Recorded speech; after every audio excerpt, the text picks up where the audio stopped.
This is a devastating security breach. That was leaked out of the Pentagon? The most highly classified documents of the war. The Times has 7,000 pages detailing how the White House has been lying about the Vietnam War for 30 years. The way they lied, those days have to be over. Hello and welcome to another review. Now, award season is coming up for movies, and Best Picture, there's going to be quite a few vying for that. That's the big name. First of all, this one I'm going to talk about today is going to be The Post, which is a new Spielberg film which centres around US newspaper The Washington Post and about revealing deep government secrets about the Vietnam War, courtesy of military analyst Daniel Ellsberg, who's travelled to the country in question in 1966 to experience the war on the ground, and who, 5 years later, seizes this opportunity, even though it could result in a serious amount of jail time.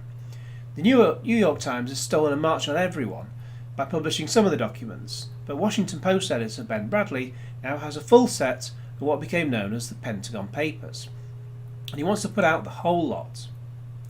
The legality of the situation looks like it could only go south for the Post's owner, Kay Graham, who has just assumed running of her late husband's paper and wants to take the company public. What could go wrong? Well, for me, the problem with this film is that it assumes that everyone watching it is going to significantly care about how the US government lied for years about the Vietnam War.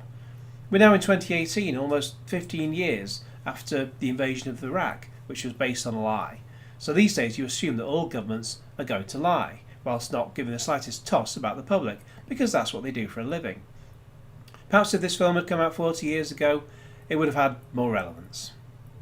Given the period, it also spends far too long discussing US politics from the 60s and 70s. So, if like me you're not familiar with the nitty-gritty, such as the names of everyone involved at the time, you'll find it quite a slog, and it just doesn't feel particularly accessible.